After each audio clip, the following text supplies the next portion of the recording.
اعوذ باللہ من الشیطان الرجیم بسم اللہ الرحمن الرحیم الحمد للہ رب العالمین والصلاة والسلام علی سید الانبیاء والمرسلین حبیب الہ العالمین ابی القاسم محمد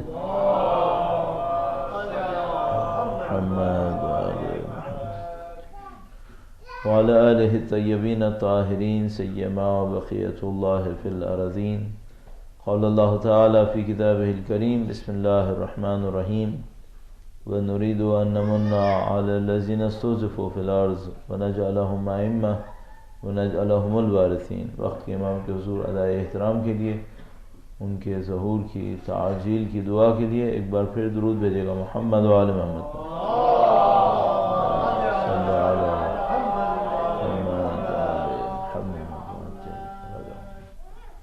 پروردگار عالم کا انتہائی احسان ہے، انتہائی شکر ہے، اس نے ہمیں وقت کے امام کے نام پر جمع ہونے کی، ایک ساتھ بیٹھنے کی سعادت نصیب فرمائی ہے، ان کے ذکر کی فضیلت نصیب فرمائی ہے۔ خدا کی دی ہوئی اس نعمت کا شکر بجا لانے کے لیے، جس کا قانون قرآن کریم بیان کرتا ہے کہ جب انسان اللہ کی نعمت کا شکر بجا لاتا ہے تو خدا اس میں اضافہ فرماتا ہے۔ اس نعمت کا شکر بجا لانے کے لیے ایک بار پھر درود بھیجے گا محمد و آل محمد۔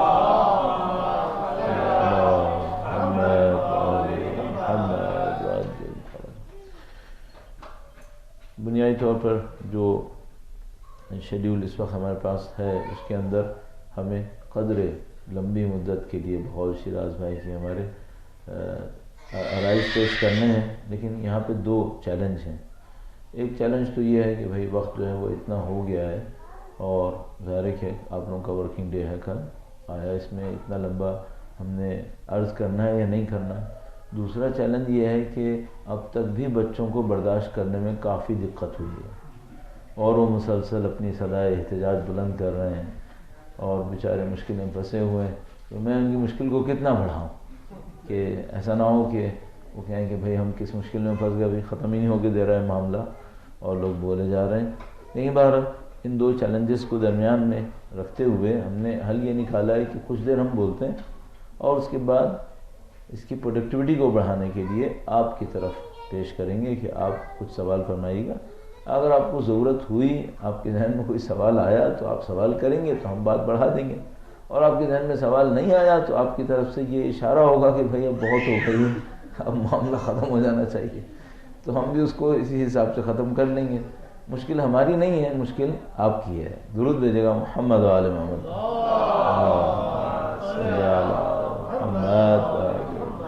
پہلے چیلنج کا جواب دینے کے لیے ایک آواز بلند سلامات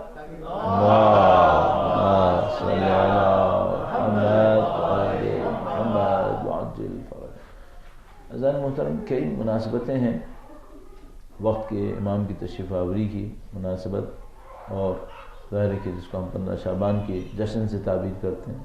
اس کے علاوہ جو دنیا میں حالات پیش آ رہے ہیں، جو خاص کر پاکستان میں حالات پیش آ رہے ہیں وہ، اور اسی طریقے سے بہت سارے چیلنجز جو میرے اور آپ کے سامنے ہیں، جو ایک مناسبت نہیں ہے بلکہ ہماری زندگی کے ساتھ مستقل لگے ہوئے چیلنجز ہیں۔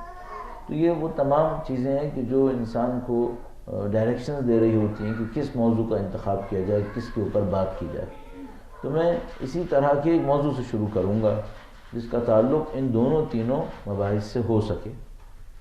ہم اور آپ کم و بیش اس بات سے واقف ہیں، اس پر تقریباً مطمئن ہوتے جا رہے ہیں کہ جس طرح وقت گزرتا جا رہا ہے، امام کی تشریف آوری کو ہم اپنی آنکھوں سے اور نزدیک دیکھ رہے ہیں۔ جس طرح سے حالات گزر رہے ہیں، پہلے مثال کے طور پر فرض کر لیجئے اگر 1% جاننے والے تھے جو یہ کہتے تھے کہ امام تشریف لانے والے ہیں، اب ان کی تعداد بڑھتی جا رہی ہے۔ اب بڑے صاحبان علم میں شاید ہی کوئی ایسا ہوگا جو نہ کہتا ہو کہ امام کی تشریف آوری بہت نزدیک ہے۔ اور یہ وہ تبدیلیاں ہیں جو ہم نے خود اپنی اس تعلیمی زندگی کے اندر، جو تقریباً اب 32 ایئرز کے اوپر مشتمل ہے، اس کے اندر احساس کی۔ 32 سال پہلے بھی لوگ اشارتاً کہہ رہے تھے کہ امام تشریف لانے والے ہیں، اب جو کہہ رہے ہیں تو وہ بہت زیادہ ہو رہا ہے۔ تو جس طرح وقت گزرتا جا رہا ہے، ہم چاہے انالیسس کی صلاحیت نہ بھی رکھتے ہوں تو ہمیں بتانے والے جو ماہرین فن ہیں وہ یہ کہہ رہے ہیں کہ بھئی اب یہ وقت نزدیک ہے۔ یہ ایک معاملہ. دوسرا معاملہ حالات کے اندر جو تبدیلیاں ہو رہی ہیں.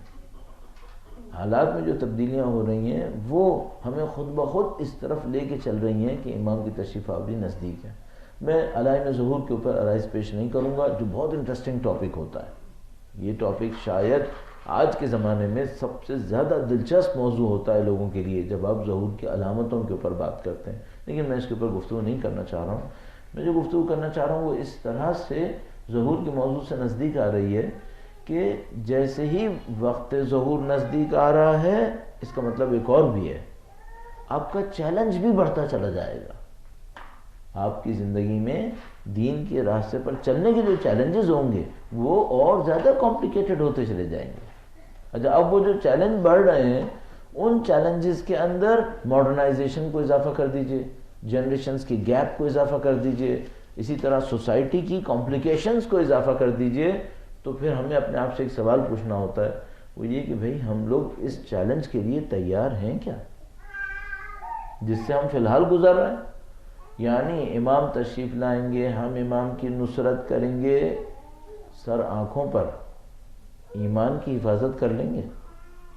سب سے بڑا چیلنج تو یہاں پر ہے کہ بھئی یہ عمل کیسے انجام پائے گا. اب جو کچھ کمپلیکیشن میں نے بتایا آپ کے سامنے، کمپلیکیشن کے فیکٹر بہت زیادہ ہیں ہمارے سامنے، تو اب اس کو کیسے انجام دینا ہے. اب اس میں اس کو کمپیریزن میں لانے کے لیے کہ بھئی انوائرمنٹ کتنا تبدیل ہوا ہے، تھوڑا سا مقائسہ کرتا ہوں. درود بھیجے گا محمد و آل محمد پر.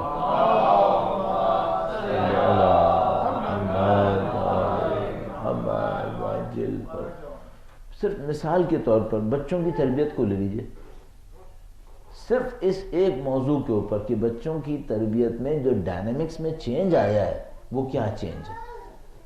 تو ایک مثال کے طور پر میری جیسی عمر کے جو لوگ ہیں وہ اگر اپنے والدین کی طرف سے ہونے والی تربیت کو یاد رکھیں تو اس تربیت کا ایک انتہائی مؤثر بنیادی بہت فنڈامنٹل پارٹ کیا ہوتا تھا؟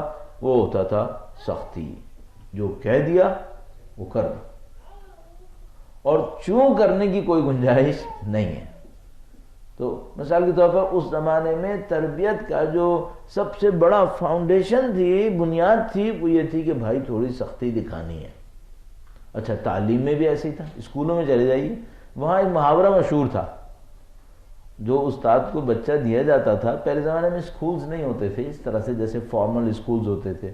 اس زمانے میں ہوتا تھا کہ ایک استاد ہوتے تھے جن کو شیخ یا آپ مولانا یا کچھ بھی تعبیر کر لیجئے، ان کے پاس بچے کو بھیج دیا جاتا تھا. ایک کلاس روم ہوتی تھی جس میں سب بیٹھے ہوتے تھے. اب مولانا کو پتا ہوتا تھا، یہ استاد کو پتا ہوتا تھا بھائی کس کو کیا پڑھانا ہے، کیسے پڑھانا ہے.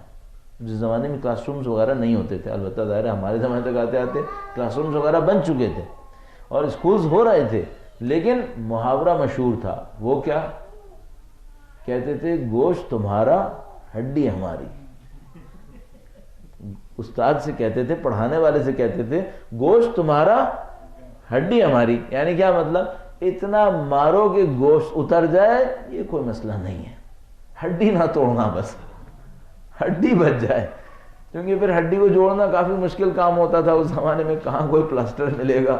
تو لکڑیاں لگا لوگوں کی ہڈی جوڑ لیا کرتے تھے بیچارے. اس میں غلط جڑ جایا کرتی تھی، آدمی پولیو ہو جاتا تھا اس کو بلا وجہ میں.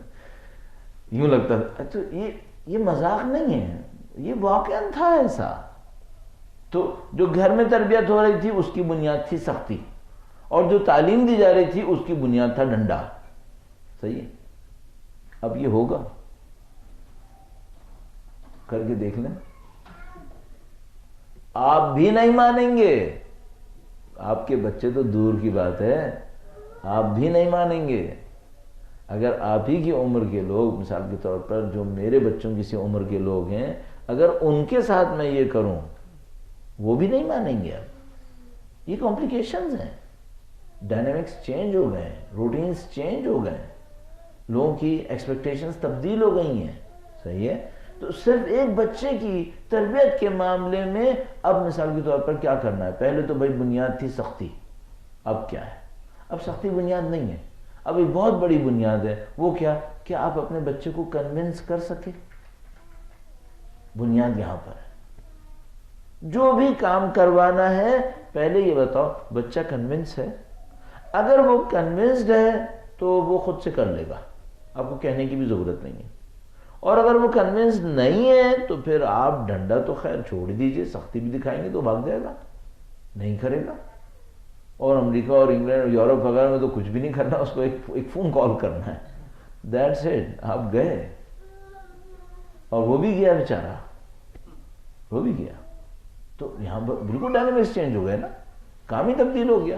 تو اب آپ کو اور مجھے یہ دیکھنا ہوتا ہے. یہ تو میں نے اس معاملے میں کہا جو ہمارے سامنے چیلنج تھا اور ہم نے کرنا تھا، اس میں یہ مسائل آ رہے ہیں. اب ایک اور مسئلہ بھی ہے، ہم دین پر عمل کریں، اس کے ڈائنامکس بھی چینج ہو رہے ہیں کیا؟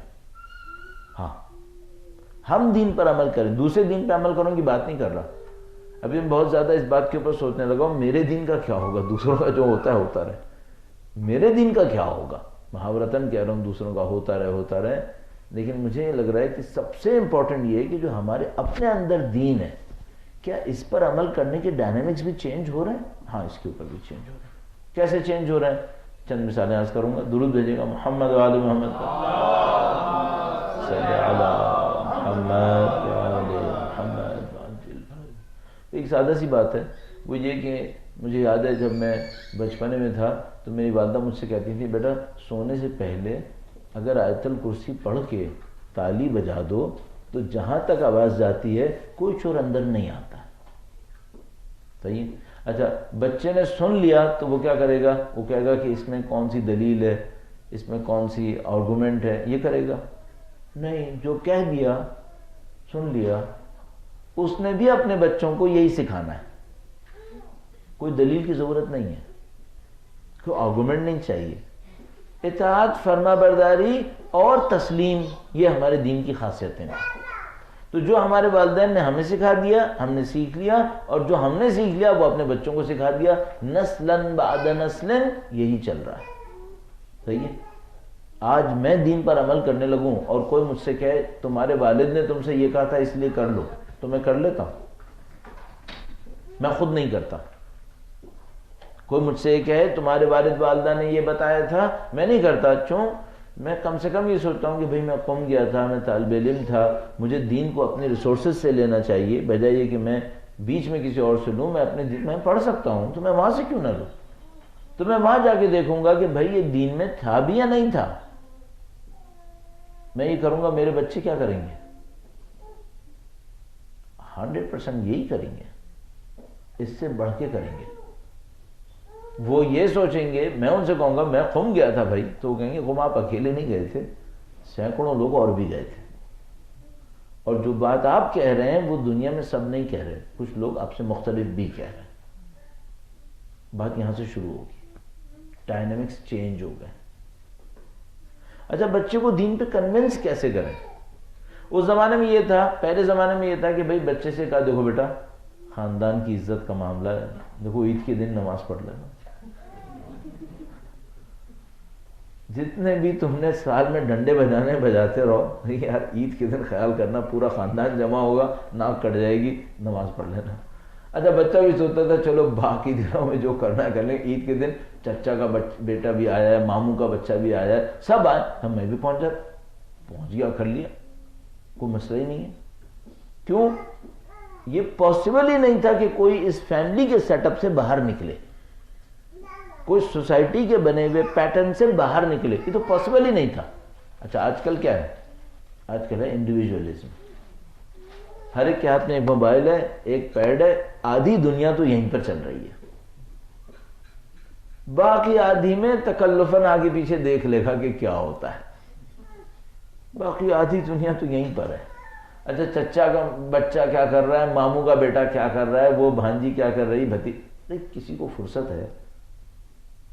اس کو کیا ضرورت یہ دیکھنے کی کہ ماموں کا بیٹا کیا کر رہا ہے؟ 25 تو اس کے فرینڈز وہیں پہ بیٹھے ہوئے جس نے نہ اس کی شکل دیکھی نہ انہوں نے اس کی شکل دیکھی. نہیں پتا کون ہے کیا ہے، لیکن بہرحال فرینڈز تو ہیں. ختم ہو گیا معاملہ.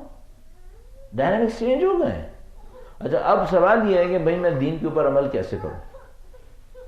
دین پر عمل کیسے کروں؟ اچھا، مجھے دوسروں کی، میں بتا رہا ہوں دوسروں کی میں زیادہ پرواہ نہیں کرنا چاہ رہا ہوں، میں کہہ رہا ہوں ہم اپنے دین کے بارے میں سوچیں.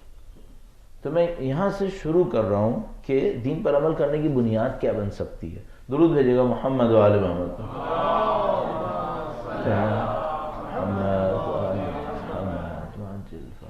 بہت ذرا زور دکھا کے درود بھیجے گا تاکہ پتہ چلے کہ کیا ہوا. درود بھیجے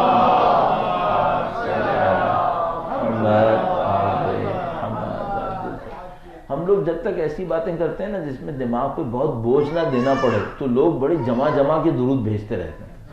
لیکن جیسے ہم کوئی ایسی بات کرتے ہیں جس میں ذرا سوچنا پڑے تو لوگ بہت سوچ سمجھ کے درود بھیجتے ہیں. جب بھائی ہم نے وہاں سوچنے کو کہا تھا, یہاں سوچنے کو تھوڑی کہا تھا. یہاں تو طے شدہ ہے کہ درود بھیجنا اچھا کام ہے, کوئی مسئلہ نہیں ہے.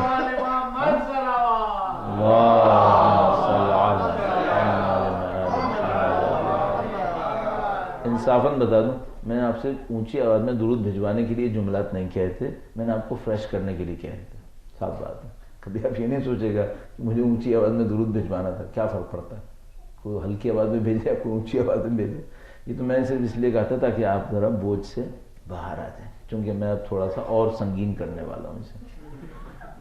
اچھا, اب میں کیا کہنے والا ہوں؟ میں یہ کہنے والا ہوں کہ آپ کو دین کی پروڈکٹیوٹی پر یقین ہے,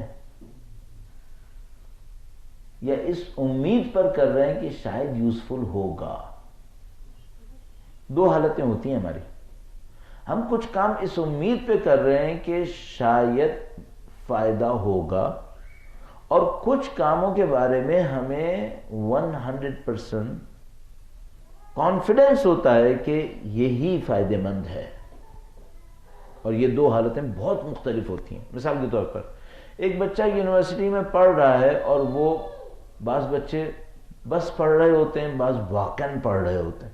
صحیح. اچھا, کچھ بھی ہے, بہرحال وہ یونیورسٹی کے اندر پڑھ رہا ہے, محنت کر رہا ہے, سیمسٹر یہ وہ, کس امید پہ کہ یہ مفید ہے یا نہیں ہے. صحیح ہے. اسی جس سبجیکٹ کے اندر یہ بچہ پڑھ رہا ہے, اگر آج وہ پڑھ رہا تھا بڑے زبردست طریقے سے, 1 سال کے اندر سیمسٹر ختم ہو جائیں گے, گریجویٹ ہو جائے گا, یہ باہر آئے گا پروفیشنل لائف کے اندر, اچانک اسٹیٹسٹکس آئے کہ اس فیلڈ میں جابز نہیں ہیں اور آگے 2 سال میں بھی نہیں ہوں گی. اب اتنے ہی شوق سے پڑھے گا. اس کو تو بیچارے کو یہ سمجھ میں آ رہا ہوگا کہ یہ جو میں نے گریجویشن کے لیے لون لیا تھا یہ کیسے پے بیک ہوگا. اچھا, اب اس کو پڑھائی میں چارم بہت ویسا ہی ہے جیسے پہلے تھا؟ نہیں. کیوں؟ پروڈکٹیوٹی پہ اس کا یقین خراب ہو گیا ہے. پروڈکٹیو ہونے پر اس کا یقین خراب ہو گیا ہے, لہذا اب اس کے اندر وہ بات نہیں رہے گی. درود بھیجے گا محمد و آل محمد پر, صلی علی محمد و آل محمد و عبد الفضل. مجھے یقین مانے بعض اوقات ان بچوں پہ بڑا افسوس ہوتا ہے, بہت رحم آتا ہے. یہ بچے اپنی خلقت میں ایک جگہ 1-1.5 گھنٹے نہیں بیٹھ سکتے. یہ بچے اس لیے خلق نہیں ہوئے. صحیح. اچھا, اب ہم لوگوں کے پاس لیک آف ریسورسز کا یہ عالم ہے کہ ہم ان کے لیے علیحدہ سے کوئی انوالومنٹ رکھیں, یہ ہم کر نہیں سکتے. صحیح. تو اب ان بیچاروں کو ہم نے باندھ کر یہاں رکھا ہوتا ہے کہ بیٹا یہیں بیٹھو. اچھا, اب انہوں نے تو بیٹھنا نہیں ہے. دیکھیے اس بیچاری کو ماری پھر رہی ہے روح بھٹکتی ہوئی کی طرح کہ کہاں جائے بیچاری, کیونکہ ہم نے کوئی انوالومنٹ رکھی نہیں ہے اس بیچاری کے لیے. یہ تو یہیں پھرے گی. اچھا, جب یہ یہاں پھرے گی تو اٹینشن کو ڈائیورٹ کرے گی یا نہیں کرے گی؟ تبھی اتن کرے گی. اچھا, پہلے سے لوگ ADD کے مریض ہیں یا نہیں ہیں؟ پہلے سے لوگ ADD کے مریض ہیں, اور یہ ملٹیپلائی کتنے سے ہو رہا ہے بھائی. اچھا, اس کے بعد جو میں کہہ رہا ہوں اس کے اوپر توجہ باقی رہے گی؟ اس جگہ پہ پہنچ کے ہم کہتے ہیں یا اللہ تو ہی کچھ کرنے والا ہے. ہم نے تو سارے معاملے خراب کر لیے. تو اس کو ہمیں سوچنا پڑے گا لمبی مدت کی پلاننگ میں کہ بھائی یہ ہونا کیا ہے. اچھا, میں ایک اور بات بتاؤں کیوں نہیں ہم سوچ رہے. ہم لوگ زیادہ تر اس لیے نہیں سوچ رہے کہ ہمیں معلوم ہے کہ دینی محافل میں زیادہ سوچ بچار کی باتیں نہیں ہونی. چند باتیں ہونی ہے, واہ واہ ہونی ہے, گھر جانا ہے, کوئی زیادہ پروڈکٹیوٹی ہونی نہیں ہے. تو 4 بچے ٹہلتے رہیں, 4 آوازیں آتی رہیں, کیا فرق پڑتا ہے؟ یہ بھی تو آوازیں ہی نکال رہے ہیں, وہ بھی آوازیں نکال رہے ہیں. پن ڈراپ سائلنس کی ضرورت ہے نہیں, وہ ٹینس کورٹ میں ضرورت ہوتی ہے, یہاں ضرورت نہیں. یہ مسائل ہیں ہمارے. اس سے کیا ہو رہا ہے؟ دین کی پروڈکٹیوٹی ختم ہو رہی ہے. اچھا اگر میں اب ٹاپک پہ آتا ہوں بھائی دین کی، اس کو بندے کو اپنی پڑھائی کی پروڈکٹیوٹی پہ یقین تھا تو دل جما کے پڑھتا ہے. جیسی اسٹیٹسٹکس آتی ہیں کہ بھائی تمہارے سبجیکٹ کے اندر جابس نہیں ہیں، اس کا یقین خراب ہو جاتا ہے. یقین ختم ہونے کے نتیجے میں اس کا شوق ختم ہو جاتا ہے. ہمیں اپنے دین پہ یقین ہے، دین کی پروڈکٹیوٹی پہ، دین پہ اوور آل یقین ہے کہ دین صحیح ہے، یہ دین پروڈکٹیو ہے، ہمارے کام آنے والا ہے، اس پہ یقین ہے. میں ایک مثال عرض کرتا ہوں، درود بھیجے گا محمد و آل محمد.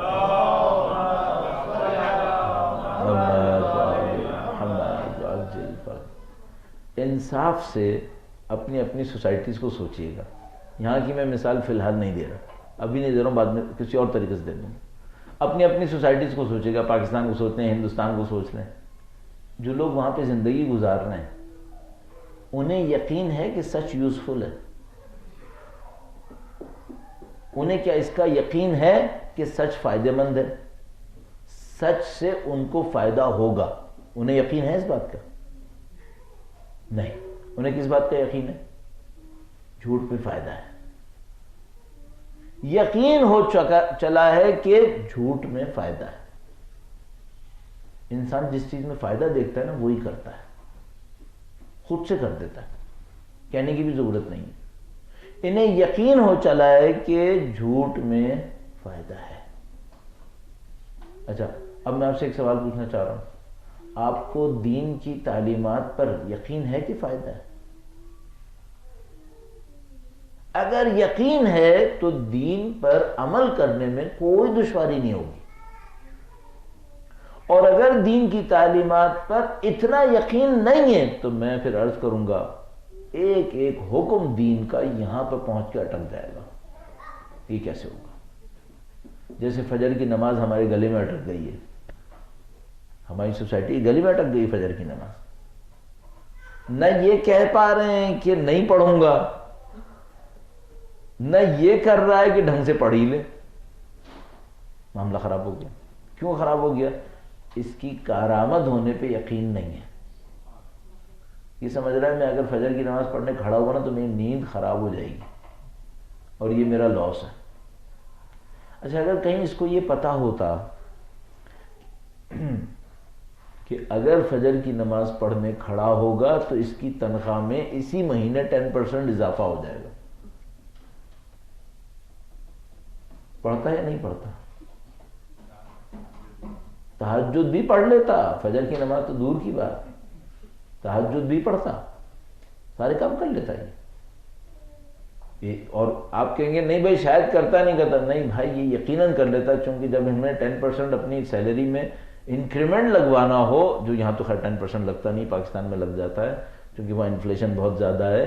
یہاں پہ اگر کوئی آفر کر دے بھائی 10% آپ کو سیلری میں انکریمنٹ ہوگا اگر آپ یہ کام کریں، تو کرتے ہیں لوگ یا نہیں کرتے؟ کر لیں گے. ہمیں دین کی کارآمد ہونے پہ یقین ہے. میں آپ کی خدمت میں عرض کروں گا، آپ کو اپنی دینداری سنبھالنی ہے نا، سب سے بڑا کام یہ ہے یہ کرنا.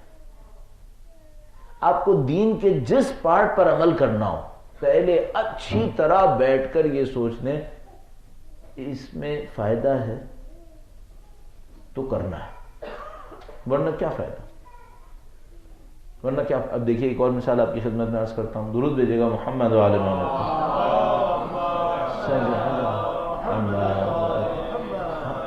گھبرائیے نہیں، گھبرائیے نہیں، دل کھول کے درود بھیجیں محمد و آل محمد.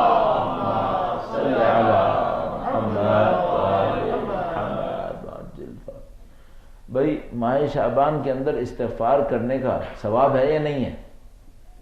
ثواب ہے. ہمارے پاس اللہ کے رسول کی روایت موجود ہے کہ میں دن میں کم سے کم 70 دفعہ استغفار کرتا ہوں. صحیح ہے؟ سب کرتے ہیں؟ نہیں. اچھا قرآن کریم نے استغفار کرنے کے کچھ نتیجے بتائے ہیں. قرآن کریم نے کہا ہے، اچھا قرآن کریم کا مطلب کیا ہے کہ اب تو ڈاؤٹ نہیں ہے نا. استغفروا ربکم ثم توبوا الیہ یرسل السماء علیکم مدرارا. اللہ کے حضور استغفار کرو اور اس کی طرف پلٹ کے واپس آؤ. عمومی مفہوم میں کہہ رہا ہوں، آسمان کو تمہاری خاطر گھما دے گا. کیا مطلب؟ مطلب یہ کہ تمہاری خاطر بہت ساری چیزوں کو خدا تبدیل کر دے گا. ایسے فیکٹرز انوالو ہو جائیں گے, ایسے ایلیمنٹس انوالو ہو جائیں گے جو تم نہیں لا سکتے تھے. ایک جگہ فرماتا ہے یمددکم باموال و بنین, تم استغفار کرو اللہ کے حضور, اللہ مال اور اولاد سے تمہاری نصرت کرے گا. استغفار کرو یہ ہوگا, استغفار کرو یہ ہوگا. یقین ہو گیا اس کے اوپر؟ یقین ہو گیا؟ اتنا ہی یقین ہو گیا جتنا ڈائٹ کرنے کے فائدے پہ یقین تھا. اتنا یقین ہو گیا؟ نہیں. اتنا یقین ہو گیا جتنا کھانا کھانے کی ضرورت پہ یقین تھا. نہیں. تو دین کے الف بے پہ بھی ابھی یقین نہیں ہوا ہے. باقی دین پہ کیسے عمل کریں گے؟ ابھی تو الف بے کے اوپر یقین نہیں ہوا ہے ہمیں.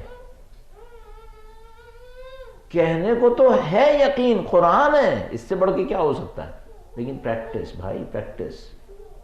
عمل بتاتا ہے کس پہ یقین ہے. جس پہ یقین ہوتا ہے وہ ہم خود بخود کرتے ہیں. ہمیں دین کی بنیادوں کے اوپر شاید یقین ہے, دین کی افادیت پہ نہیں ہو رہا, یوٹیلائزیشن پہ نہیں ہے, پروڈکٹیوٹی پہ نہیں ہے. پہلا کام یہی کریں, اپنے ذہن کو استعمال کریں, اپنے ایکسپیرینسز کو لائیں, جو پرسنل ایکسپیرینسز ہیں ان سب کو لائیں, جمع کریں اور دیکھنے کی کوشش کریں دین فائدہ مند ہے یا نہیں. تب آپ کو اور مجھے سمجھ میں آتا ہے دین پر عمل کیسے ہونا ہے. مثال کے طور پر سچ بولنے میں کوئی نقصان تو نہیں ہے. لوگوں کے ذہن میں کیا ہے, میں نے بتایا, اب ان کے ذہن میں کنفرم سچ بولنے میں نقصان ہے, گھاٹا ہی گھاٹا ہے. اگر میں کسی دنیا کے سارے انسانوں کے ساتھ ہمدردی کروں, میرا فائدہ ہوگا یا نقصان ہوگا؟ لوگوں کے ذہن میں کیا ہے؟ لوگ کہہ رہے ہیں اگر میں نے سب کے ساتھ ہمدردی کی نا میں پیچھے رہ جاؤں گا. یقین نہیں ہے بھئی, یقین ہوتا تو کر رہے ہوتے. اچھا اگر میں کسی کے لیے غلط منصوبہ بناؤں تو اس کا نقصان ہوگا یا میرا نقصان ہوگا؟ دین کہتا ہے اس کا نقصان نہیں ہوگا, تمہارا نقصان ہوگا. جو غلط منصوبے بنا رہے ہیں ان کو یقین ہے اس بات کا, وہی سمجھ رہے نہیں ہم بنائیں گے پھر ہم ہی جیت جائیں گے. عزیزان محترم, ہماری مشکل یہ نہیں ہے کہ ہم قرآن نہیں مان رہے, ہماری مشکل یہ نہیں ہے کہ ہمیں دین پتہ نہیں ہے. میں تقریباً گارنٹی سے یہ سمجھتا ہوں کہ دین جاننے میں ہمارے کوئی مشکل نہیں, ہمیں دین بہت پتہ چل گیا ہے, بحد کافی پتہ ہے. ہم لوگ بڈھے ہو گئے, ہم جیسے لوگ دین سن کے, دین پتہ ہے ہمیں, دین کے اوپر یقین نہیں ہے. آپ سے بھی یہی کام کریں کہ آپ اپنے پرسنل ایکسپیرینس سے اپنے یقین کو ٹٹولنے کی کوشش کریں. تو میں آپ کو مشورے کے طور پہ کہوں گا, آپ دین کا ایک حکم لیں, اس کے اوپر کچھ عرصے عمل کریں. کچھ عرصے عمل کرنے کے بعد اپنے آپ سے سوال کریں اس پہ جو میں نے عمل کیا کوئی فائدہ ہوا یا نہیں ہوا. اچھا الحمدللہ رب العالمین, میں بیکار انسان, میں نے یہی کیا, میری زندگی میں کوئی کام تھا نہیں, تو میں نے یہ کیا کہ جو زندگی میں میری مشکلات آتی تھیں ان کو سولو کرنے کے لیے میں نے کہا کہ بھائی میں دین کو آزماؤں. ایک آدمی نے انجینئرنگ کی ہو, سول انجینئر ہو, تو وہ اپنے فارغ وقت میں کیا کرے گا؟ پودے نہیں بوئے گا, اس کو چاہیے سول انجینئر اپنا کوئی کام کرے. میں نے ساری زندگی دین پڑھا, تو مجھے یہ سمجھ میں آیا کہ بھائی جو تم نے پڑھا ہے اس کو آزماؤ, اگر یہ مفید ہے تو تمہیں بھی فائدہ ملے گا. تو میں نے یہی کیا. مثال کے طور پر میں نے اتنا سنا کہ بھائی نماز غفیلہ یہ ہے, نماز غفیلہ وہ ہے, اس میں یہ برکتیں, اس میں یہ معجزے. میں نے کہا چلو آزما کے دیکھتے ہیں. پھر میں نے اپنے لیے ایک اسٹینڈرڈ بنایا.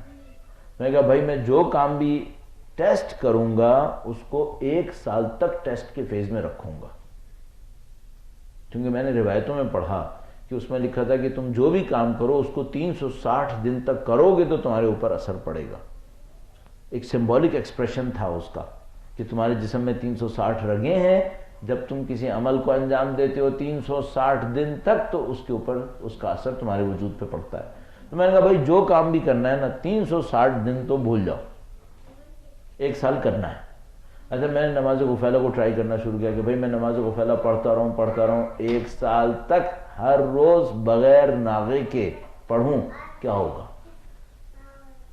میں نے اپنے پریکٹیکل ایکسپیرینس سے یہ دیکھا کہ یہ نماز معجزے کر سکتی ہے، یہ نماز معجزے کر سکتی ہے۔ میں نے خود ٹرائی کیا تو مجھے یہ سمجھ میں آیا، ٹھیک ہے۔ اچھا اس کے بعد میں نے اپنے اندر یہ سوچا کہ اور کون کون سی چیزیں ہیں جس کو مجھے آزما لینا چاہیے کہ اس کا کوئی فائدہ ہے۔ تو میں نے عرض کیا، مجھے نماز غفیلہ کا یقین ہو گیا کہ بھائی اس کا بہت فائدہ ہے اور یہ بڑے بڑے کارنامے آپ اس کے ذریعے سے کروا سکتے ہیں۔ تو جب میں نے نماز غفیلہ کو یہ سمجھ لیا تو پھر میں اپنی مشکلات اس سے حل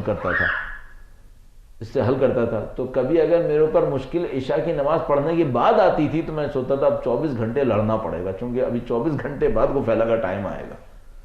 اگر یہ عصر سے پہلے آ جاتی تو اچھا تھا، یہ چند گھنٹے کے اندر غفیلہ پڑھ لیتا، معاملہ حل ہو جاتا میرا۔ میرے ذہن میں اس حد تک کنونسنگ پاور آ گئی اس معاملے میں کہ نہیں نماز غفیلہ سے اثر ہو رہا ہے، ٹھیک ہے۔ ابھی میں اور کو نہ کہوں بہتر ہے۔ یہ جو ہمارے عرفاء ہیں انہوں نے بڑے مفید جملات کہے ہیں، چونکہ ہم نے تو کیا ہی تجربے کیے ہیں جو ان لوگوں نے کیے ہیں۔ مثلا آیت اللہ بہجت کو سوچئے، 70-80 سال دین پہ تجربے کیے اور 20 سال کی عمر میں ان کے تجربوں کا یہ عالم تھا کہ یہ دور کی چیزوں کو ایسے ہی دیکھتے تھے جیسے نزدیک کے دیکھتے تھے۔ 20 سال کی عمر میں ان کے کلاس فیلو تھے جنہوں نے یہ بتایا تھا کہ سید الشہداء نے ان کو 20 سال کی عمر میں جو تحفے دیے تھے وہ لوگوں کے لیے ناقابل یقین ہے۔ 20 سال کی عمر میں، اور کب تک 80 سے اوپر زندہ رہے، 80-90 سے اوپر۔ تو انہوں نے بہت تجربے کیے ہیں۔ مثلا ان کا ایک جملہ میں آپ کی خدمت میں عرض کرتا ہوں، درود بھیجے گا محمد و آل محمد صلی علی محمد۔ اچھا اس کو عرض کرنے سے پہلے ایک اور بات عرض کر دوں، ہمیں اگر زندگی کے قانون پتہ چل جائیں تو ہم کتنا جیتنا شروع کر دیں گے۔ آپ کو تھرمو ڈائنامکس کے قوانین پتہ چل گئے تو آپ نے گرمی کو سردی کر لیا، سردی کو گرمی کر لیا، جب مرضی چاہیں گے جو ٹیمپریچر چاہیں گے بنا لیں گے، صحیح ہے۔ پانی کو پمپ کرنے کے رول پتہ چل گئے، 1 کلومیٹر اونچی بلڈنگ بنا دیں گے، پانی پمپ کر دیں گے، کوئی مسئلہ نہیں، جو کرنا چاہیں گے کر لیں گے۔ قوانین پتہ چل جائیں طاقت بڑھ جاتی ہے۔ اچھا اگر زندگی کے قوانین پتہ چل جائیں، خوشی کیسے ملتی ہے، کامیابی کیسے آتی ہے، کام صحیح کب ہوتے ہیں۔ ہمارے دوست پروجیکٹ مینجمنٹ کے اچھی مہارت رکھتے ہیں تو یہ بہت دفعہ دیکھیں گے، یقیناً اپنی زندگی کے اندر دیکھا ہوگا، بعض پروجیکٹ کچھ بھی کر لو فیل ہو جاتے ہیں، نہیں بن پاتے، بس بنتے ہیں۔ کوئی رول ہے کیا پیچھے؟ اچھا ہمیں سکھانے والوں نے یہ بتایا جو دین کے علاوہ تھے، سارے اصول مادی ہیں، اور دین نے ہمیں بار بار کہا مادی تو ہیں لیکن اس کے علاوہ بھی کچھ ہے، صحیح ہے۔ یہ جو اسپریچول لوگ تھے ان لوگوں نے اپنی لائف میں خوب ایکسپیرینسز کیے۔ مثلا آیت اللہ بہجت ایک جملہ فرماتے ہیں، وہ فرماتے ہیں جو نماز اول وقت پڑھنے میں دیر کرے گا اس کی زندگی کے کام دیر سے ہوتے چلے جائیں گے، اس کی زندگی کے کام میں دیر ہوتی چلی جائے گی۔ جو اول وقت نماز پڑھنے میں دیر کرے گا اس کی زندگی کے کاموں میں بھی دیر ہوں گے، تاخیر ہو جائے گی۔ اچھا ہمیں تو اس کا یقین نہیں ہے کہ بھئی اگر مثلا خدا نہ کرے کسی کی شادی میں تاخیر ہو رہی ہے تو اس وجہ سے ہو رہی ہے کہ انہیں نماز اول وقت دیر سے پڑھتا ہے، ہمیں تو اس کا یقین نہیں۔ اگر بچوں کو پتہ چل جاتا نا سارے اول وقت کے نمازی ہو جاتے، بیچاروں کو پتہ نہیں۔ آیت اللہ بہجت یہ کہہ رہے ہیں۔ اچھا اب میرے سامنے دو راستے ہیں، میں کہوں بھائی یہ جو آیت اللہ بہجت یہ کہہ رہے ہیں یہ دین کی خوشی میں کہہ رہے ہیں، نعوذ باللہ ایسا ہے نہیں، دین کی خوشی میں کہہ رہے ہیں تاکہ بچے ذرا اچھا اول وقت نماز پڑھ لیں۔ کیا ایسا ہو سکتا ہے کیا؟ 90 سال کی عمر میں کوئی آدمی ایسی حرکتیں کرے گا کہ ایسی کہہ دیا؟ نہیں۔ اس کا مطلب کیا ہے؟ انہوں نے کچھ تجربے کیے، ہیں، ان تجربوں سے کچھ چیزیں سیکھی ہیں تب کہہ رہے ہیں۔ اب میں نے شادی کا تو مسئلہ ایسے ہی بیچ میں کہہ دیا، پتہ نہیں زندگی کے اور کون کون سے کام ہوتے ہوں، دیر ہوتی ہوں سویر ہوتی ہوں اسی وجہ سے کہ بھائی ابھی نماز اول وقت کا مسئلہ بھی صرف ایسا ہی نہیں ہے کہ گھڑی دیکھ کے اول وقت کر لے. مثلا ممکن ہے میں اول وقت پڑھے ایسا سوچ کے نہ پڑھ رہا ہوں, بہت ساری چیزیں جمع ہوں گی. تو ہمیں کیا کرنا ہوگا, دین کے بارے میں یقین حاصل کرو, پھر آپ اپنے دین میں ایسے مضبوط ہو جائیں گے جس کی کوئی حد نہیں. اگر آپ کو شوگر ہے تو کوئی سختی بھی کرے اور آپ کو پتا ہو کہ واقعا نقصان دہ تو آپ نہیں کھاتے, آپ منع کر دیتے, کہتے نہیں ہو سکتا یہ, کیونکہ آپ کو پتہ چل گیا. تو ایزان محترم میں اور زیادہ نہ بولوں, اتنا بول لیے کافی ہے. اب یہ ہے کہ آپ نے اگر آپ کے ذہن میں کوئی سوال آتا ہو تو آپ بیان فرمائیے گا, اس کے اوپر ہم بات کر لیں گے. ہم نے کم سے کم جو اس وقت سب سے اہم بات کہنی تھی وہ یہی کہنی تھی, یا تو دوسروں کے تجربوں پہ یقین کر لو یا اپنے تجربے خود کر لو. یہ دو راستے ہوتے ہیں نا انسان کی زندگی میں, یا آپ میکینیکل انجینئر ہیں تو جائیے خود کرتے رہیے, اور اگر آپ میکینیکل انجینئر نہیں ہیں تو جو میکینیکل انجینئر ہیں ان کی مان لو بھائی. یا تو آپ کو گاڑی آتی ہے کیسے ڈیل کرنا ہے گاڑی کو تو آپ کر لو, خود صحیح کر لو. نہیں آتی جاؤ میکینک سے پوچھو کہ کیا کرنا ہے. تو آپ خود بھی خود تجربے کر لیں اور کچھ بڑوں کے تجربوں پہ انحصار کر لیں, تو پھر آپ کو زندگی کا اور دین کا صحیح مزہ آئے گا. دین کا صحیح مزہ اس وقت آتا ہے جب دین فائدہ دیتا ہے, ورنہ مزہ نہیں آتا. اگر دین مجھ سے کہہ رہا ہے اس چیز سے خوشی آتی ہے, کر کے دیکھو خوشی آتی ہے نہیں آتی, مزہ آتا ہے نہیں آتا, ورنہ فائدہ کیا. اللہ انشاءاللہ ہم سب کو دین کی راہ میں کامیابی نصیب فرمائے. درود بھیجیے گا محمد و آل محمد پر.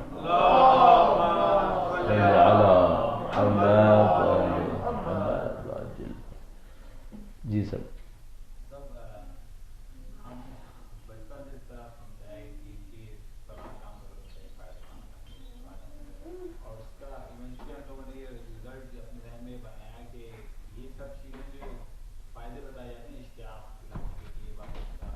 وہی جو میں نے کہا مثلا آغا بہاؤالدین انہوں نے بہجت نے بھی اسی لیے کہہ دیا ہوگا کہ بھائی لوگ ذرا پڑھ لیں گے.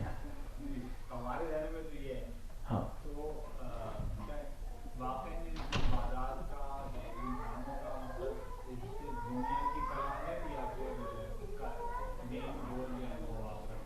ہاں اس میں یہ ہے کہ ہمارے پاس دین ایک ہے, دو نہیں ہے. ایک دنیا کا دین, ایک آخرت کا دین, دو نہیں ہے. خدا نے ایک ہی دین دیا ہے, اور اس دین کے ذریعے سے اس نے کہاں کہاں کی مشکلات نپٹانے کا وعدہ کیا, دنیا اور آخرت سب کا. اس کا مطلب کیا ہے کہ اس دین کا ایک قطعی اثر آخرت پر ہے اور وہ اہم ہے, لیکن دنیا نے بھی اسی سے حل ہونا ہے. مثلا خدا نے کہا میں سچے کو جنت میں بھیجوں گا, تو زندگی گزارنے کے لیے جھوٹ صحیح ہوگا پھر کیا؟ دنیا میں زندگی گزارنے کے لیے پھر جھوٹ صحیح ہوگا؟ نہیں. اگر خدا کہہ رہا ہے میں سچے کو جنت میں بھیجوں گا, اس کا مطلب ہے دنیا میں زندگی گزارنے کے لیے بھی سچائی ہے, یہاں جھوٹ نہیں چلے گا پھر. تو یہ جو دین ہمارے پاس ہے, میں نے کہا نا دو دین نہیں ہے ہمارے پاس, ایک ہی دین ہے. دنیا اور آخرت دونوں کے لیے ایک ہی ہے. اب مثال کے طور پر خدا کہتا ہے تم انسانوں سے ہمدردی کرو. اچھا ہمدردی کرو تو کیا ہوگا, میں جنت میں تمہیں محل دوں گا, یہ دوں گا, وہ دوں گا. اچھا دنیا میں چلو آخرت میں تو یہ سب ملے گا, دنیا میں ہمدردی کروں گا تو دنیا میں کچھ ہوگا نہیں ہوگا, یا یہاں ظلم کر دوں, بے رحمی دکھاؤں, کیا کروں؟ جیسے نہیں, دنیا میں بھی یہی کرو. اچھا اس کے بعد مجھے خوشی ملے گی, سکون ملے گا؟ خدا کہہ رہا ہے میرے دین کے علاوہ مل ہی نہیں سکتا. خدا یہ دعویٰ نہیں کر رہا کہ میرے دین سے ملے گا, وہ یہ کہہ رہا ہے میرے دین کے علاوہ مل ہی نہیں سکتا. ان الدین عند اللہ الاسلام, دین اللہ کے نزدیک اسلام کے سوا کچھ نہیں ہے, بس اسلام. فرماتے ہیں الا بذکر اللہ تطمئن القلوب. اچھا یہ بتائیے, دیکھیے آگاہ رہو کہ دلوں کو اطمینان تو بس اللہ کی یاد سے ہوتا ہے, دنیا میں یا آخرت میں؟ بھئی جو دلوں کو اطمینان ہوتا ہے دنیا میں ہوتا ہے آخرت میں ہوتا ہے؟ دنیا میں بھی اور آخرت میں بھی, دونوں جگہ کے اوپر خدا کے لیے کیا فرق پڑتا ہے؟ خدا نے تعالیٰ قرآن کریم میں فرماتا ہے وَلَوْ أَنَّ أَهْلَ الْقُرَىٰ آمَنُوا وَاتَّقَوْا لَفَتَحْنَا عَلَيْهِمْ بَرَكَاتٍ مِّنَ السَّمَاءِ وَالْأَرْضِ. اگر اہل قریہ ایمان لاتے, تقوی اختیار کرتے, تو ہم زمین اور آسمان کی برکتیں ان کے اوپر نازل کر دیتے, دنیا میں یا آخرت میں. بھائی زمین و آسمان کی برکتیں دنیا میں ہوں گی، ورنہ آخرت میں زمین و آسمان کہاں سے آ گئے؟ یہ بہت سارے قوانین دنیا کے لیے ہیں، یہاں پر ہے سب کچھ، اور آخرت تو یقیناً ہے ہی ہے، آخرت کے لیے بھی یہ قوانین ہے۔ تو عزیزان محترم، میں چاہوں گا، میں سمجھ رہا ہوں دونوں کے لیے ہیں۔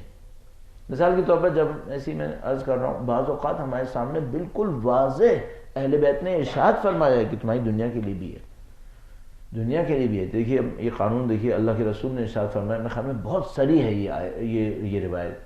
اللہ کے رسول کے نام پر ان کی اولاد طاہرہ پر درود بھیجے گا، محمد و آل محمد۔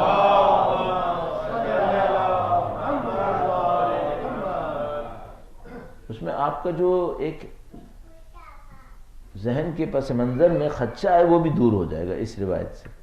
ہم لوگ بہت ساری باتیں کرتے ہیں، کاش ساری روایتیں ہی بولتے رہتے ہیں تو ان سے معاملے زیادہ حل ہوتے ہیں، ہم لوگ کی باتوں سے کام خراب ہو جاتے ہیں۔ اللہ کے رسول نے ارشاد فرمایا، علیکم بالآخرہ تاتک الدنیا صاغرہ، تم آخرت کی پرواہ کرو، دنیا حقیر ہو کر تمہارے سامنے آ جائے گی۔ اچھا، تم آخرت کی پرواہ کرو، دنیا حقیر ہو کر تمہارے سامنے آئے گی۔ اللہ کے رسول نے کیا یہ کہا کہ دنیا ہاتھ سے نکل جائے گی؟ نہیں، کہا دنیا بھی آئے گی، لیکن میں کس کی پرواہ کروں، دنیا کی آخرت کی؟ نہیں، مجھے چاہیے میں آخرت کی پرواہ کروں۔ لیکن اگر دنیا بھی چاہیے ہے، قانون دین ہی ہے، قانون بے دینی نہیں ہو سکتا۔ اب دیکھیے اس روایت کو میں عربی میں کہتے ہیں، ایک مفہوم ہوتا ہے، ایک منطوق ہوتا ہے۔ منطوق ہوتا ہے جو بولا ہے، مفہوم جو ایکسٹریکٹ کر سکتے ہیں۔ اللہ کے رسول نے کہا تم آخرت کی پرواہ کرو، دنیا حقیر ہو کر تمہارے سامنے آئے گی۔ اب میں اس کا مفہوم نکالتا ہوں، اگر میں آخرت کی پرواہ نہ کروں تو پھر کس کی پرواہ کر رہا ہوں؟ دنیا کی۔ اگر میں دنیا کی پرواہ کروں تو اس میں کہا تھا دنیا حقیر ہو کر تمہارے پاس آئے گی۔ اب کیا میں بولنا پڑے؟ مجھے ذلیل ہو کر دنیا کے پیچھے بھاگنا پڑے گا۔ اگر میں آخرت کی پرواہ کروں تو دنیا حقیر ہو کر میرے پاس آئے گی، لیکن اگر میں دنیا کی پرواہ کروں تو مجھے ذلیل ہو کر دنیا کے پیچھے بھاگنا پڑے گا۔ اور دنیا میں کیا یہی نہیں ہو رہا؟ یہی ہو رہا ہے۔ اچھا، اب ایک اور مشکل بھی ہے، جو انسان دنیا کے پیچھے حقیر ہو کر بھاگ رہا ہوتا ہے، وہ قبول کرتا ہے کہ میں حقیر ہو کے بھاگ رہا ہوں، وہ قبول کرتا ہے کہ میری انسلٹ ہو رہی ہے۔ مجھے ایک لطیفہ نما حکایت یاد ہے۔ اس لطیفہ نما حکایت میں دکھاتے ہیں بہت غریب ایک محلہ ہے جو ساحل سمندر پہ رہتا ہے، انتہائی غریب بچے۔ ان غریب بچوں میں سے ایک بچے کو اس ساحل سمندر پہ کوئی ماؤتھ آرگن مل گیا، منہ میں رکھ کے باجا بجانے۔ وہ اٹھاتا ہے، باجا بجاتا ہے، اب لڑکے بچے سارے اس کی گرد جمع ہو جاتے ہیں۔ اب وہ تھوڑی دیر بجاتا رہتا ہے تو کوئی اس سے کہتا ہے کہ مجھے دکھاؤ، وہ کہتا ہے نہیں میں نہیں دے رہا، میرا ہے۔ اب بچے اس سے التجا کر رہے ہیں، کوئی یہ کہہ رہا ہے کوئی دکھا دو، یہ کہہ دو۔ تو ایک بچہ آتا ہے، وہ کہتا ہے کہ دیکھو یہ میرے ہاتھ میں یہ ہے، پتہ نہیں کوئی پھل ہے، یہ میں دوں گا اگر مجھے دکھا دو۔ تو کہتا ہے ٹھیک ہے، وہ اس کو دے دیتا ہے، پھل لیتا ہے، کھاتا ہے۔ پھر اس کو بزنس سمجھ میں آ جاتا ہے، بھئی یہ سے بڑا زبردست بزنس آ گیا میرے پاس۔ اب وہ کیا کرتا ہے، کوئی بھی کہتا ہے یہ لاؤ تو اس کو یاد آتا ہے اس کی گھر میں وہ چیز رکھی ہے جو مجھے بہت پسند ہے، کہتا ہے وہ لے کے آؤ پھر دوں گا۔ کمزوری سے فائدہ اٹھانا شروع کر دیتا ہے۔ اچھا، یہ کیا کرتا ہے، اب لڑکوں سے بچوں سے چیزیں منگوا رہا ہے، یہ کرو وہ کرو، بچے بھی کر رہے ہیں چونکہ وہ چاہیے۔ اچھا، اس کے بعد ایک بچہ کہتا ہے کہ میرے پاس تو کچھ نہیں دینے کو، تو کہتے ہیں ہاں تیرے پاس کچھ نہیں ہے، تو چلو تم ایسا کرو، تم اپنی ناک سے زمین پہ لکیریں نکالو۔ وہ بچہ کہتا ہے اچھا ٹھیک ہے، کیونکہ میرے پاس دینے کو کچھ نہیں ہے تو میں ناک سے زمین پہ لکیریں نکال دیتا ہوں۔ تو وہ ناک رگڑ کے اپنی زمین پہ لکیریں نکال دیتا ہے۔ پھر اس کے بعد ایک اور بچہ اس کے سامنے آتا ہے، اس کے بعد بھی کچھ نہیں تھا دینے کے لیے، تو اب یہ ذہن میں سوچتا ہے کہ بھائی میں نے جو لینا تھا وہ لے لیا، جو ذلیل کر سکتا تھا میں نے کر لیا، اب ذلیل کرنے کا اگلا اسٹیج کیا ہے؟ تو وہ کہتا ہے کتے کی آواز نکالو۔ بچہ کہتا ہے ٹھیک ہے، میں کتے کی آواز نکالوں گا۔ تو کتے کی آواز نکالتا ہے، پھر اس کو دے دیتا ہے، پھر وہ بجا لیتا ہے. پھر جب یہ بچہ رات کو گھر جاتا ہے تو یہ بہت چڑھتا ہے کہ میں نے کتے کی آواز کیوں نکالی، سب نے میرا مذاق اڑایا، میں سب کے سامنے ذلیل ہو گیا، یہ میں نے کیا کیا کہ میں نے ایک باجے کی خاطر کتے کی آواز نکالی. اس کے بعد وہ کیا کرتا ہے، صبح کو جاتا ہے، اس بچے کے ہاتھ سے موت آرگن چھینتا ہے، سمندر میں ڈال دیتا ہے. سارے بچے خوش ہو جاتے ہیں، کہتے ہیں ہاں یہ تو نے صحیح کیا. اس کم وقت نے ہمیں اس کے ذریعے، بچے بعد میں ایک دوسرے سے باتیں بھی کر رہے تھے، پہلے ہم لوگ کھیلتے تھے، ابھی دیکھو کھیلنے میں مزہ ہی نہیں آ رہا، سب وہ باجا چاہتے ہیں. ہمارے سارے گیم ختم ہو گئے، ہمارے سارا کھیلنا ختم ہو گیا، ہماری دشمنیاں ہو گئیں، یہ پارٹی بازی کر رہا ہے، ان کو اس سے لڑا رہا ہے. جب اس نے یہ پھینک دیا، سب بچے آ کر اس سے کہنے لگے کہ بہت اچھا ہو گیا، اب چلو مل کے کھیلتے ہیں. جو دنیا کے پیچھے ذلیل ہو رہا ہوتا ہے وہ قبول کرتا ہے نا ذلیل ہو رہا؟ نہیں.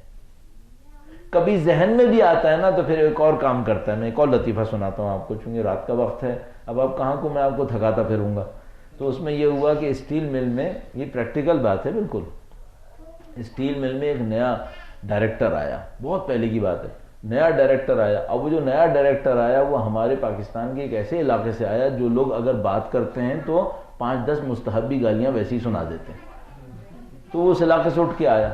اب وہ آیا، اس نے جناب علی پہلی جو تقریر ہوتی ہے، ڈائریکٹر جو ہے سب کو بلاتا ہے، اس میں وہ اس نے بلا کر اس نے پہلی تقریر میں بے حساب سنا دی. اب اس میں بڑے بڑے ڈائریکٹر کے نیچے سب ڈائریکٹرز اور فلاں بیٹھے تھے، مینیجرز بیٹھے تھے، سب کو اس نے سب کا ایک کر دیا. جب سب کا ایک کر دیا تو وہ اس نے سیشن بریک دیا.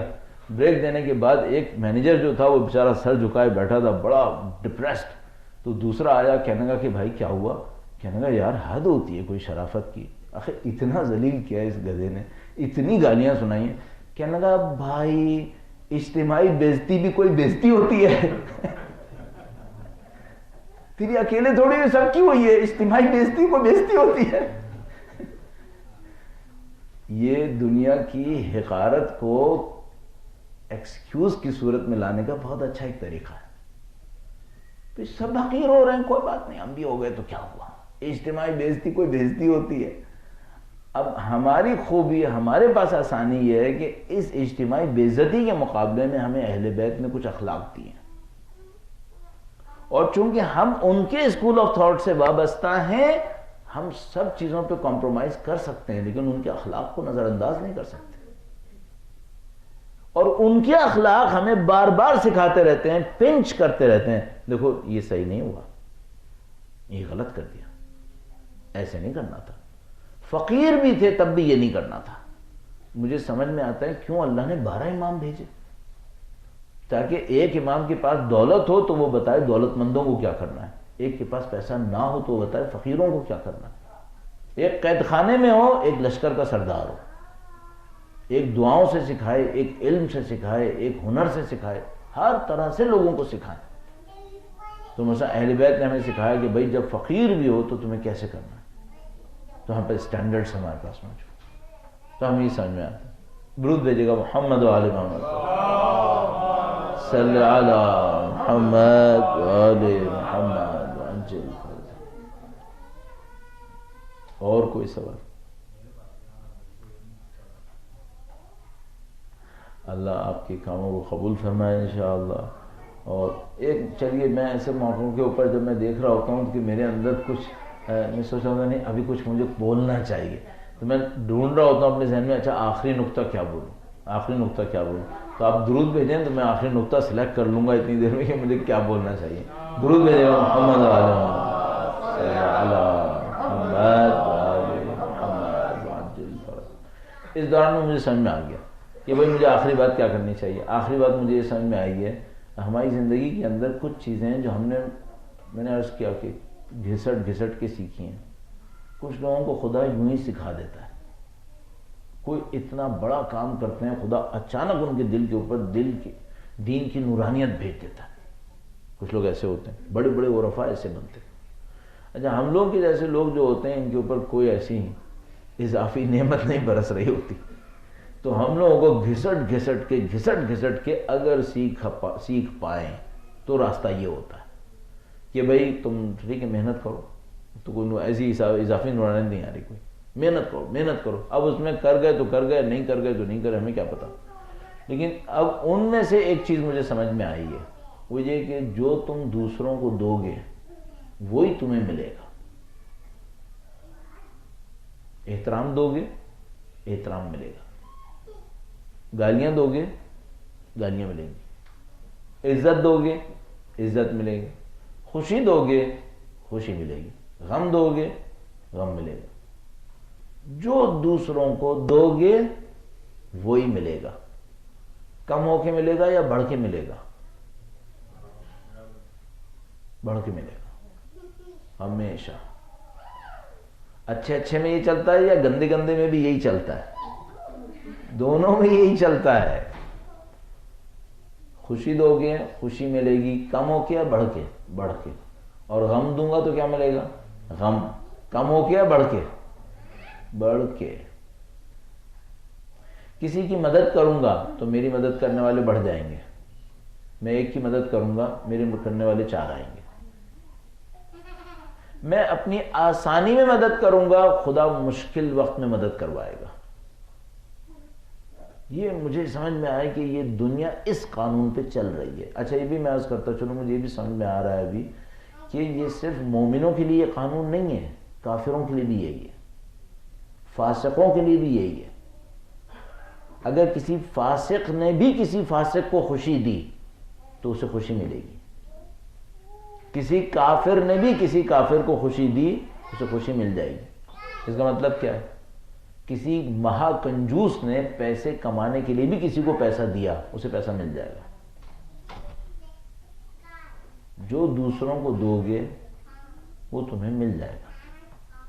کم ہو کے نہیں ملے گا, بڑھ بڑھ کے ملے گا. پھر ایک اور مسئلہ بھی ہے, اس دنیا میں صرف ہوگا یا آگے بھی یہی ہوتا رہے گا؟ آگے بھی یہی ہوتا رہے گا. یعنی میں نے یہاں پہ انسانوں کو خوشی دی تو مجھے یہاں خوشی مل جائے گی. برزخ میں کیا ہوگا؟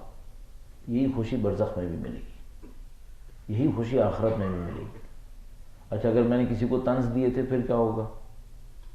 کسی کے خلاف میں نے پلانز بنائے تھے وہ کیا ہوگا؟ پھر تم اپنے بنائے ہوئے پلان میں پھنسو گے, یہاں پہ بھی برزخ میں بھی آخرت میں بھی. اور میں آخری جملہ 2 دفعہ آخری کر چکا ہوں لیکن پھر میں آخری کر لیتا ہوں. ہم لوگ اپنا مستقبل اور اپنا حال خود بنا رہے ہیں, کوئی اور نہیں بناتا, ہم بنا رہے ہیں. جو کچھ ہے ہم کر رہے ہیں, خدا ہم پہ ظلم نہیں کرے گا. جو ہم کر رہے ہیں وہی دیکھنا پڑے گا. اب میں سوچتا ہوں بھائی وہ پتہ نہیں, جو ہم لوگ جب پرائمری میں تھے تو ہم لوگوں کے زمانے میں آپ کو یاد ہے خوش خطی سیکھنی پڑتی تھی. تو وہ اردو اور انگلش کی خوش خطی کیا ہوتی تھی؟ خوش خطی یعنی اچھی رائٹنگ. تو اس میں کیا ہوتا تھا کہ ٹاپ کے اوپر ایک لائن لکھی ہوئی ہوتی تھی, وہ نیچے لکھنی پڑتی تھی. اور جو ٹاپ پہ جو لائن لکھی ہوتی تھی وہ آپ کے مثال کے طور پہ کلاس کے لیول کے حساب سے کمپلیکیٹڈ یا سمپلیفائڈ ہوتی تھی. تو جو بہت پہلے میں لکھا جاتا تھا وہ کرتے تھے, اور وہ بڑی استادی سے جو الفاظ نکالتے تھے تاکہ جو کروز والے ہیں وہ بھی آ جائیں, جو ڈاٹس والے ہیں وہ بھی آ جائیں. تو اس میں مجھے یاد ہے یہ بہت آتا تھا, ہم سب نے لکھا ہے میری ایج کے لوگوں نے, جیسی کرنی ویسی بھرنی, جیسی کرنی ویسی بھرنی. یعنی اور اس کو ایک اور طرح سمپلیفائڈ فارم میں لکھتے تھے, جو بو گے وہی کاٹو گے, جو بو گے وہی کاٹو گے. اور اللہ کے رسول نے 1400 سال پہلے کہا تھا کہ دنیا آخرت کی کھیتی ہے. یہ ہے. پر یہ چلیں باتیں ہو گئیں, آپ زیادہ پریشان نہیں ہوں, کر لیجیے گا, اتنا پریشان نہ ہو. لیکن حقیقت یہ ہے کہ پریشان ہونا آپ کا حق ہے. کیوں؟ اگر دوسرے ہمارے ساتھ خرابی کر رہے تھے نا تو چلو ایک بات تھی, ہم خود خراب کریں یہ کیا بات ہوئی؟ یہ کیا بات ہوئی؟ اور حقیقتیں آنکھوں کے سامنے آتی رہیں اور ہم ایکسکیوز پہ ایکسکیوز لا کر اپنے آپ کو سیٹسفائی کرتے رہیں, یہ کیا بات ہوئی؟ یہ کیوں کیا؟ دیکھیے آپ نے کہا تھا میں سوال نہیں کروں گا, اب میرے پاس سوال نہیں ہے. اچھا ٹھیک ہے. اب اللہ کرے آپ لوگوں کو دعائیں دے رہے ہو, آپ کو باقی لوگ مجھے پتہ نہیں ہوگا.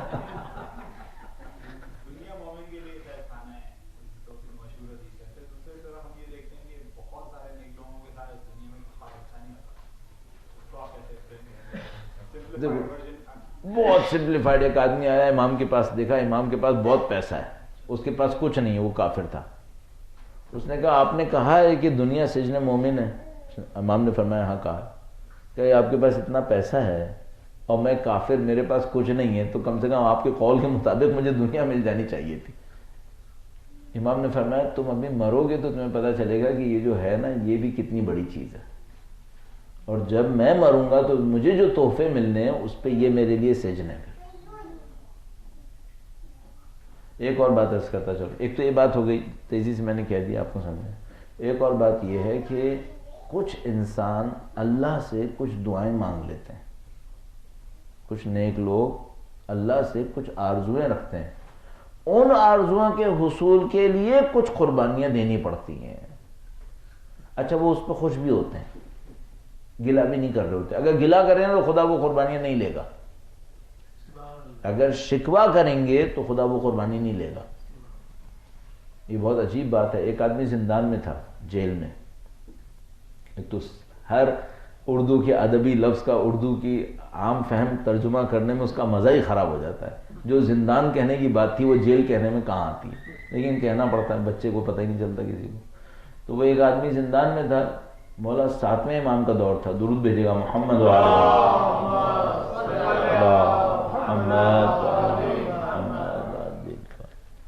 وہ جیل میں تھا. وہ بیچارہ بہت گڑ گڑاتا رہتا تھا کہ مجھے آزادی مل جائے، آزادی مل جائے. بہرحال 1 سال کے بعد کہیں اس کو کسی نے کہا بھائی مولا 7ویں امام کو پکارو، وہ تمہیں نجات دلا دیں گے. خوب چلا چلا کر اس نے مولا 7ویں امام کو پکارا. امام جیل میں تشریف لائے.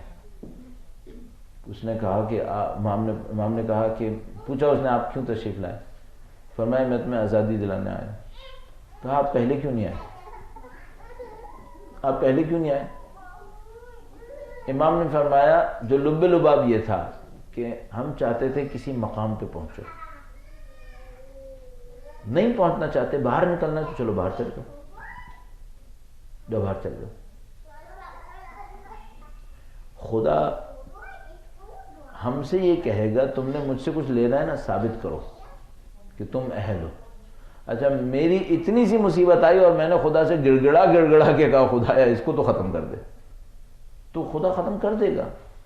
اچھا آپ کہیں گے بھائی میں کیا کروں، مشکل آتی تو خدا سے ہی تو کہوں گا نا. تو پھر آپ اس طرح سے بھی کہہ سکتے ہیں خدا سے، مشکل آیا آپ کے اوپر تو آپ خدا سے کہہ سکتے ہیں خدایا اگر اس میں میری کوئی بھلائی ہے تو میں راضی ہوں، اور اگر میری کسی غلطی سے آئی ہے تو میری غلطی معاف کر دے. یہ بھی تو کہہ سکتے تھے. مجھے یہ لگتا ہے ہمیں چاہیے ہم خدا سے دنیا نہ مانگیں، اس کی رضایت مانگتے رہیں. دنیا کو مانگنے کی کوشش نہ کریں. بلا جب ہمیں کیا پتا کیا مانگ کے بیٹھ جاتے ہیں. اب دیکھیے بہت سادہ سی بات ہے، معذرت کے ساتھ عرض کر رہا ہوں، برا نہیں مانیے گا آپ لوگ. پتہ نہیں آپ میں سے اور ہم میں سے کتنے لوگوں نے یہ دعا مانگی ہوگی خدایا امریکہ کا ویزا لگوا دے. مانگی ہوگی بھائی کچھ نہ کچھ تھوڑی بہت، صحیح مانگ لی، لگ گیا، آ گئے یہاں پر سیٹل ہو گئے.